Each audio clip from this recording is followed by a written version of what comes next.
All right. So tonight we're going to talk about how to incorporate a plant-based diet to promote our overall health and longevity. Next slide.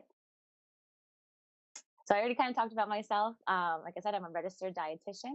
I own a private practice called Heal Thyself Nutrition, where I focus on helping people heal from chronic diseases. This is where you can find me and hang out with me online. That's my website, my Instagram handle, and my Facebook page. Next slide, and we'll get right into it. So today we're just going to talk about what a plant-based diet is and why going plant-based is really hot and trendy right now. We'll talk a little bit about what our current diet looks like and why a plant-based diet provides some different health benefits that we might not be getting from what we're currently eating. We'll talk a couple challenges that come with eating plant-based and how to overcome those, and then how to incorporate it, how to take it home and start doing it tomorrow. Next slide. So I love this quote, and people always ask me, what should I be eating? What diet should I be following? How do you eat? And I love the simplicity of this quote. And it just says, eat food, not too much, mostly plants. And it kind of just covers all the bases, right? We don't ever want to be overeating or in this calorie surplus that we talk about, and that most of our diet should be from plant based sources. Next slide. So, what is plant based eating? So, by definition, it's a form of eating that focuses on plant based foods, right? So, these are our whole grains, our beans, our legumes, our nuts and seeds, our fruits and vegetables.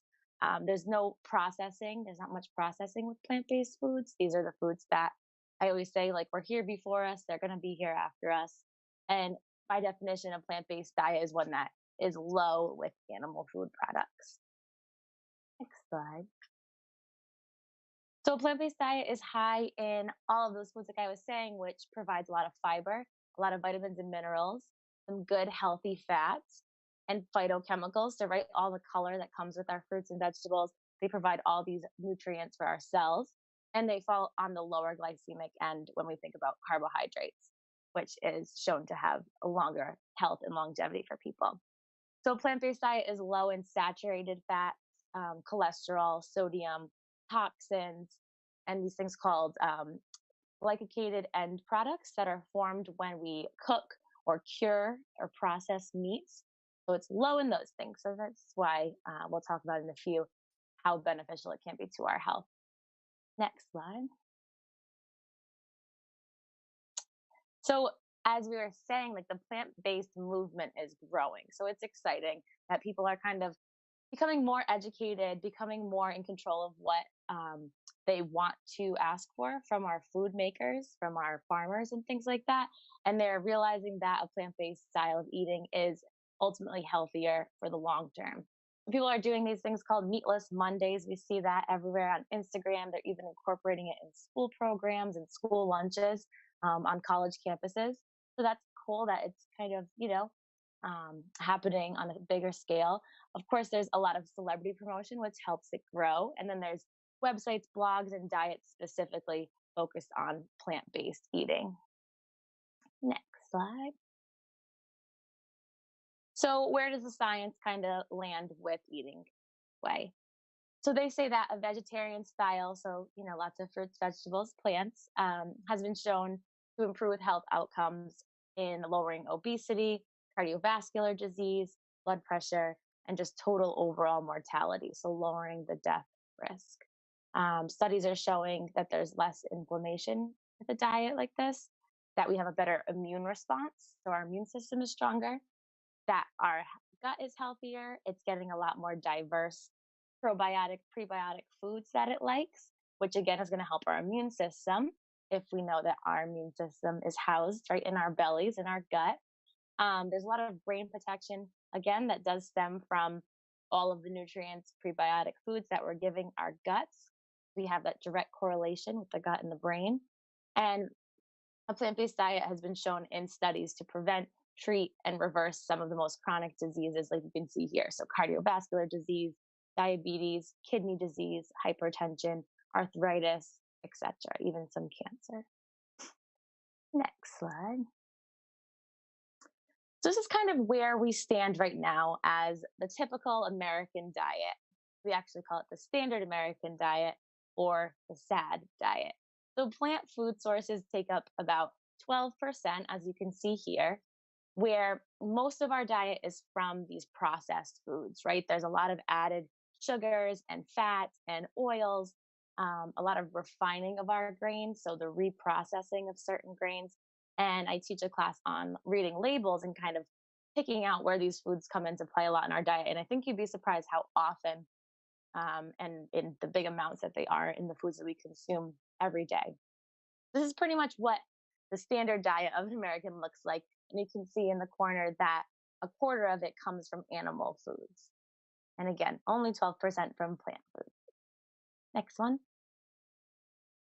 So, what we know in the science from this standard American diet is that now it's the number one risk factor for the leading causes of death and disability, that we can directly correlate diet to these things. We know that 50% of adults have a chronic illness, and that 86% of our healthcare dollars are going to pay for diseases that are ultimately preventable. Things that, if we were to change the way we were eating, would not be there in the first place. We know that 65% of our adults are overweight or obese. Next slide. We know that 20% of our children from like 6 to 19 are obese, and those statistics have tripled since the 70s. So only a couple of decades. That's a kind of a big jump. There's also an increased incidence of hypertension and diabetes in children, which is terrifying to me. And then we're also seeing really early signs of atherosclerosis. So that's like the hardening of blood vessels in children. Again, based off of the standard diet, like you saw on that chart, what they're eating. And the most terrifying one to me is that now it's 1 in 69 children develops autism, which is up 15% over just the past 2 years. So that's like a increasingly steadily climbing statistic that we should kind of be paying a little more attention to. Next one. So us millennials, right, the age of the millennial, we're shaking up the food industry. Like I said at the beginning, we're asking for more things. We're becoming more educated, more knowledgeable about what's in our food. And we're kind of fighting back and not buying the crappier options.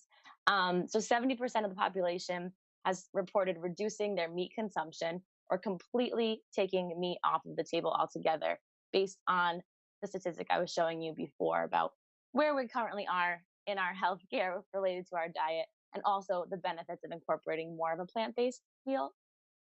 Um, the shift towards plant-based foods is being driven by millennials, Forbes said, who consider a multitude of things. So not only the source of the food, the animals and their welfare, but also environmental ramifications that come from the overproduction of meat and the meat industry. Next slide. So they predicted that we could save up to 8 million lives per year if there was a global reduction in meat consumption from 2016 up until 2050.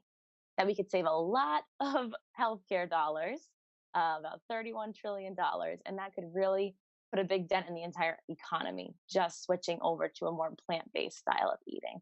Again, not to say that we're never eating meat again, but just changing how our plate looks. And we'll show you what a good one looks like in a few. Next one. So again, studies are showing that a diet rich in whole plant foods, like we were talking about, fruits, vegetables, whole grains, legumes, nuts, and seeds, even some red wine in moderation, olive oil, decreases levels of inflammation, oxidative stress. Those are the things that bring us to those chronic diseases that we were talking about. Next one. So this is basically what it looks like. To eat a little more plant-based would be to incorporate a lot of these things. And to me, it just looks a lot like color, right? Adding some simple colorful foods to your diet, some healthy fats you see over there, whole grains, not so much the refined white stuff, I call it. Next one.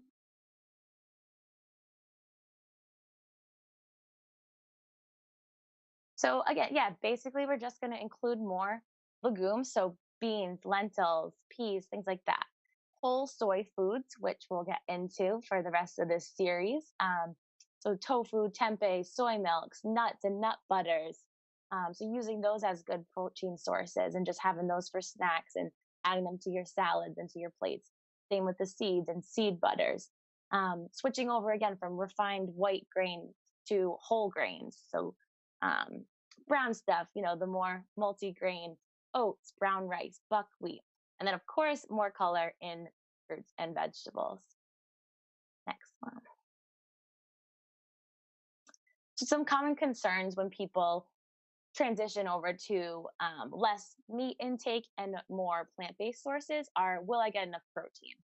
So the plant sources, like things we're talking about, the legumes, the nuts, the seeds, they definitely have great protein packages that meat doesn't provide because they also come with fiber, with micronutrients, with those phytochemicals again. And they provide about 9 grams of protein per serving. So you're going to want to pair them with some other sources on the plate, like a soy, quinoa, chia, hemp seeds, which are complete proteins. We know that whole grains provide 6 grams of protein per half cup. Vegetables provide about 3 grams per half cup. So in that sense, it's going to be more about the volume of the foods in order to meet your protein needs there. Next slide. Another common concern with transitioning away from a huge diet, what would we say, like, what was it, 65% or so of, no, 25% animal products, right?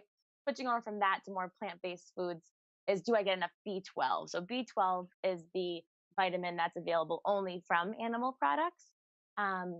So they start putting it back into some fortified foods. So you could get it from there. But for the most part, if you're following a pretty dominant plant-based vegetarian or vegan diet, you're going to want to think about a B12 supplement because, again, you're not going to get it enough from those plant-based sources. So I always will recommend a quality B12 supplement. It would be dose dependent on the person, their age, what they're kind of dealing with.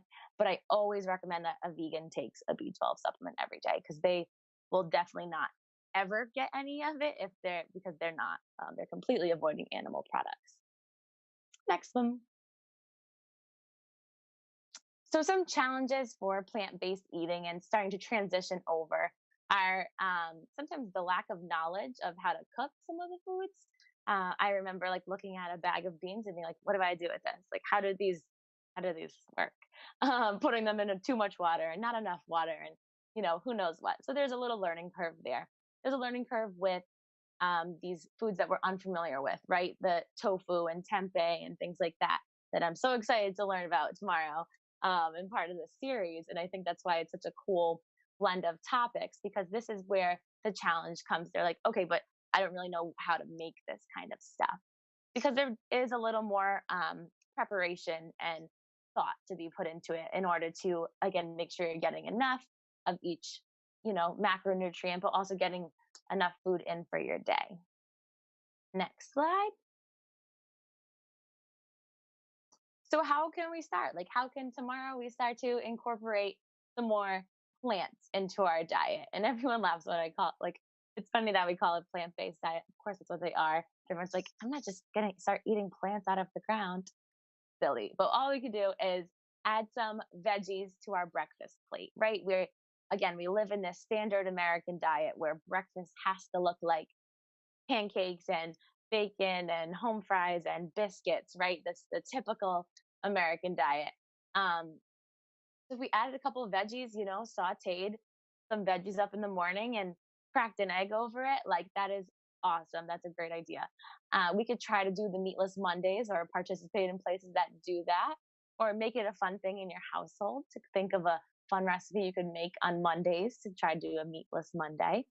But basically, like the rule of thumb is to have half of your plate be plant sources, right? So when you're building your breakfast, lunch, dinner plates, half of the plate is fruits, vegetables, whole grains, legumes, and then we're using meat or meat products, chicken, fish, anything like that, as a condiment, as like a side to it, and not the main event, right? When we build a plate, we're building it around those animal protein sources. So we plop the big piece of steak down and then kind of place a couple veggies, couple pieces of broccoli around it. Let's switch how we look at things like that and do half of our plate veggies and then meat as the condiment. We can start by tuning into this fun series and learning how to incorporate more cultural foods because they're the ones that kind of are way ahead of us Americans, right? They definitely have the whole plant based thing down. That's just part of their culture. So I'm excited tomorrow to learn about some Japanese styles of cooking that we can easily incorporate at home, which again is going to incorporate all of the foods we just talked about tonight. And then there's some cool swaps that you can make with, again, thinking about the things that are simple to swap out. So our refined white stuff, our pastas and breads and things like that. Can we try a quinoa based pasta, zucchini or butternut squash noodles? Can we try a whole grain bread, Ezekiel breads, buckwheat, different styles of grains to replace some of those things? Next slide. So basically, I just want you to think about what and how often you consume animal products, specifically red meat or pork. Like, how many times do those come up in your day, in your week, in your month? And where could you tweak things a little bit? Where could you swap them out? Where could you reduce the portion of them and add something else? Add another plant based source of protein, some quinoa, a soy product, things like that, or something colorful. Make half of that plate, fruits and vegetables and a lot of color. So think about that next time you eat and pick one of your meals, what it could look like where you could maximize that for yourselves. Next one. So, what I have for you is a way to get started tomorrow or today, depending on what time it is for you. If you're about to head to the grocery store, you can download this plant based grocery list that I've made for you and bring it to the store with you and just buy from the list and then figure out how you can. Tomorrow will be helpful in learning how to build them into actual meals. But I think the first step is having the stuff in your house, right? So we gave you a lot of things to pick up for your pantries and for your fridges, for your homes from this plant based grocery list. And that is all for my presentation. All right. Thank you, Amanda.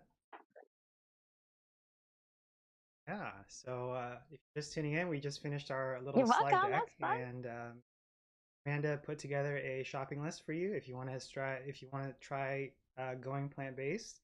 These are the foods that you want to look for at the supermarket. It's a downloadable PDF that she put together, and I'll put it in chat right now for you. Go ahead and get it. And if you guys have any questions, yeah, ask right now. I know that some of you have asked questions ahead of time, and we'll go ahead and get to some of those now. So, Amanda, first question for you is going to be, can plant-based foods be gluten-free?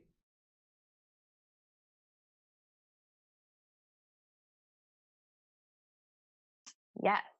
So by default, a lot of plant-based foods are gluten-free, which everyone, it's so funny. I deal with a lot of gluten-free patients, right? And before they get to that point, they're like, "Are you going to take gluten away from me?" And it is the most like terrifying feeling for them.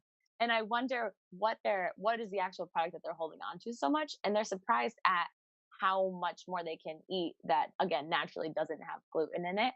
So of course, all the sources of gluten-free things are plant-based options. So it's becoming plant-based, you kind of automatically become gluten-free, which helps so Okay, many other good to things at the know. same time. So And it's an the overall second win. question that I got was, what is the difference between plant-based Yeah. and vegetarianism and veganism?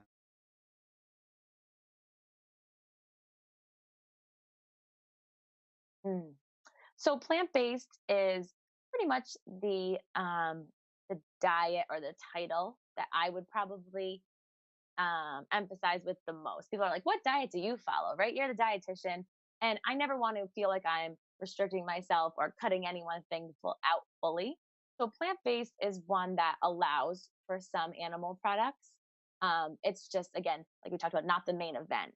So vegetarians will not consume animal products typically. They have, lacto ovo vegetarians that allow some eggs and things like that, or pescatarians allow fish, but vegetarians don't eat any animal products, and then vegans eat nothing that could possibly come from an animal. So that brings things like honey, um, and some other things that get a little, what else I don't know. It's a stricter one because they don't allow any possible animal thing in there. So it's very heavily, I mean, only plant-based.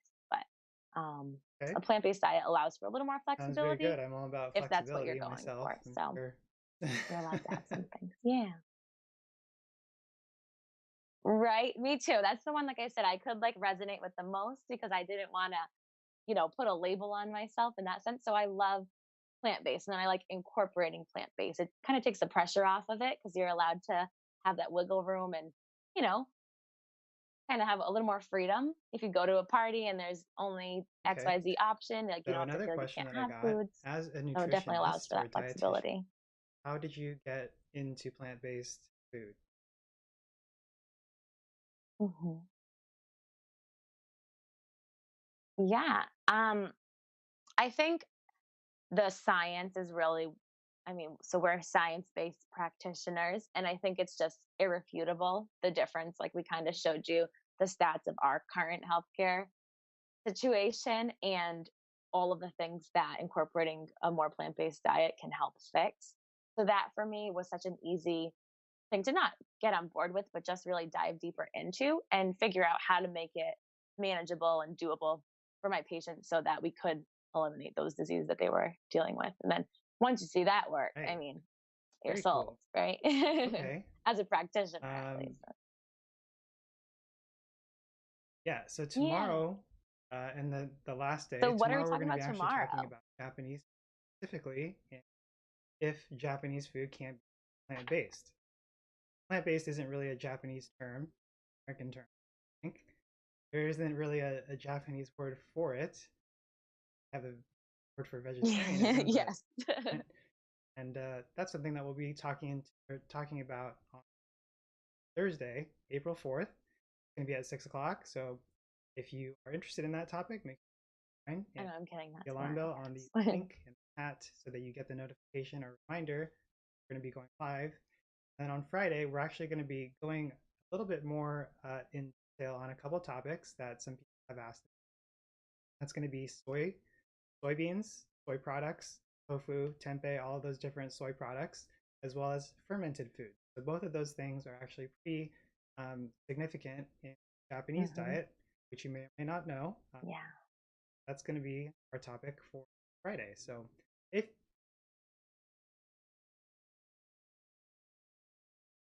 And they're also significant in the nutrition world who are like, can I eat this? Is this going to kill me? Is this good for me? Am I supposed to eat this? So yeah, I'm so let me excited to just show you blend both guys the worlds and kind of set the record that we straight put for once together. So and for for all.